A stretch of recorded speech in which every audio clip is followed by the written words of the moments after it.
Hi, how are you? What? How are you? Oh, I'm sorry, the line's been bad. I'm good. I'm just doing time back home, you know. We've had a couple of weeks off and waiting for the festival season to start over here in Europe. It's going to be, we do play 15 gigs during the summer, and then after that, I don't know, started to work on the next album, I guess. Oh, man, I just want to thank you so much for taking the time out to do this. Like, this is a really big honor for me. Thank you. Oh, come on, a pleasure. So, my name's Nattalie, and I write for this teen newspaper called LAU. So, we just kind of set out to do, like, these band interviews with our favorite bands that we respect a lot, and so this is huge for me, and thank you. Oh, wow, you know, I'm blushing here. So you guys just finished your tour, and Digital Versatile Boom just came out. How do you go about readjusting to daily life?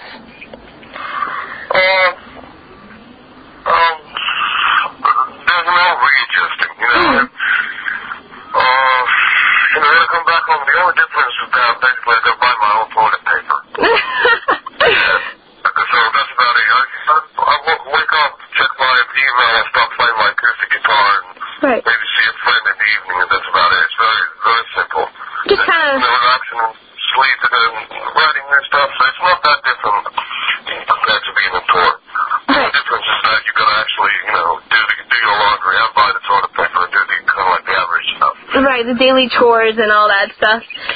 Indeed, but actually it does feel kind of psychedelic and surreal to do that after a long tour. So in a way, you know, it feels like a vacation to be back home and doing all that normal stuff, which is very unnormal for me. Right, because I'm sure touring all the time can be very exhausting at times, so just being home and being in your own bed is just, you know, very relaxing, and it's good to be back. Oh, yeah, it's not bad.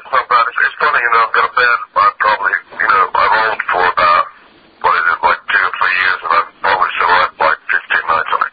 So, it is that exciting. That's crazy. So, I've read a lot of interviews, and it seems that you're so educated in all aspects of life, from, you know, books to paintings to playing many instruments. And, like, as a lyricist and a musician, have you trained yourself to kind of soak up all this knowledge and store it for future references? I've just been really lucky meeting the right people at the top. So you know, just when you're a musician, you tend to meet a lot of musicians, and you tend to, you know, talk about, you know, if you'd be a plumber, you'd probably hang out with plumbers in a pub and talk about different aspects of plumbing. So it's not that different in that sense. So just being, you know, being blessed with the opportunity of traveling around the world with the band and meeting a lot of people and different cultures and stuff like that. I'm not very well educated, but I know bits and pieces, but it's really, you know, fragmented, all the information I do have. So I wouldn't be to talk about the, you know, finer aspects of you know, anything. No. And like you read a lot of books as well, and you just mentioned reading, you know, 2012 and the Oxford Book of Death, which I picked up and is really amazing. What have you been reading lately? What the fuck? When back home I always read like 7 books at a time. I'm reading this pretty good Shrieks at Midnight. Macabre poems, eerie and humorous.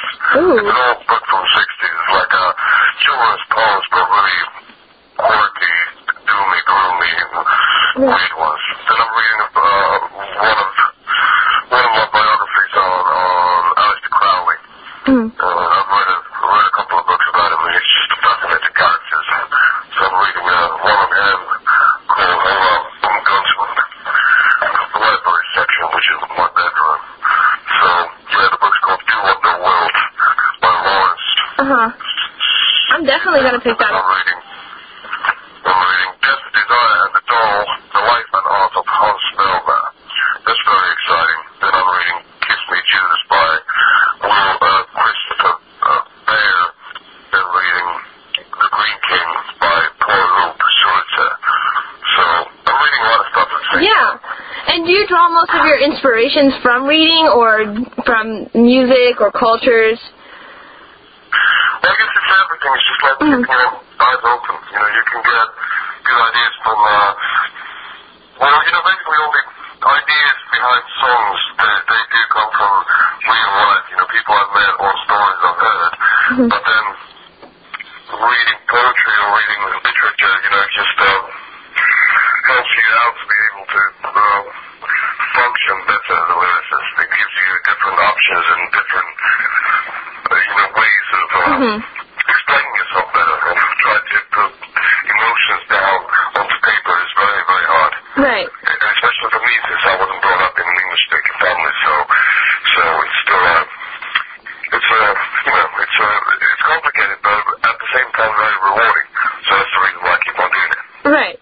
Kind of like expanding your, you know, language and vocabulary and everything. That's awesome. It's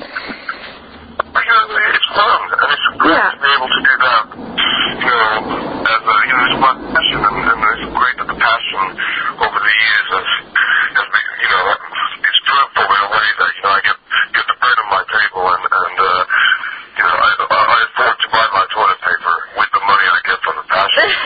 So that's fantastic, and that's very rare.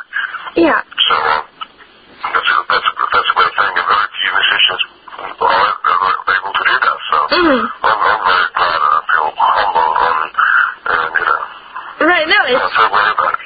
That's so cool. That's awesome. And I was gonna ask you, it's kind of, you know, off topic, but recently there was kind of like a war in Mexico between, did you hear about that, between emo fans and metal fans? And I read that, and it's just, it completely defeats the whole idea of music for me, which is initially to bring people together. Like, what do you think about that? Because our generation has lost the concept of music completely, it seems. Well, you know, back in the day, I think there's always been that kind of tribal behavior when it comes to music or whatever. You know, it's the same as in fashion. You had mods in England, and you had rockers in England, and you know, back in the 60s or whatever. So it hasn't changed that much. You know, there's always different tribes fighting against each other. That's the way of human nature, I guess. So it's just, you know, labeling things and fighting because of those labels. That's just waste time, I guess.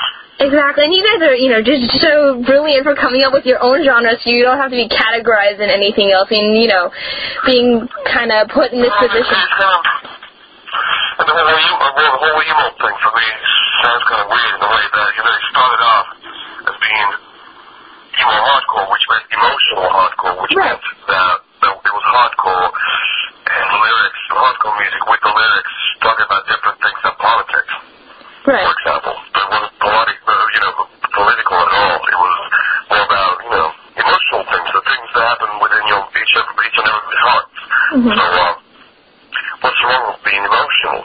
I do understand that goes against the macho tradition of rock and roll or heavy metal. But, you know, fuck them. Exactly, yeah. Everybody is an emotional bastard occasionally, and it doesn't really matter. I listen to reggae, I listen to disco, and I listen to black metal. I listen to whatever I like at that moment, and whatever gives, you know, makes my day better. Yeah, exactly. I mean, it's like if you listen to one certain type of music, you have to dress like, you know, that certain type, or you're stuck listening to one type, and it's just so, you know, frustrating to see kids our age not be able to expand and listen to whatever they feel like listening to. True, but it is peer pressure. Yeah. It is. That's how it is in schools, and, you know, I remember when I was back in school, you know, we had some guys who liked only Iron Maiden, and if you were in that gang, you weren't able to listen to anything else. You're stuck. Jackson's Thriller. And I had the problem of liking Michael Jackson's Thriller as much as Live Up to Death by Iron Maiden, so I kind of like fell between all those different gangs, but such is life. Right, you know, exactly. You have to believe in yourself and believe in the bullies around, you know. You shouldn't be bullied into believing anything, you know. You find your own way of believing things, and you'll go a long way. Exactly, that's wonderful advice.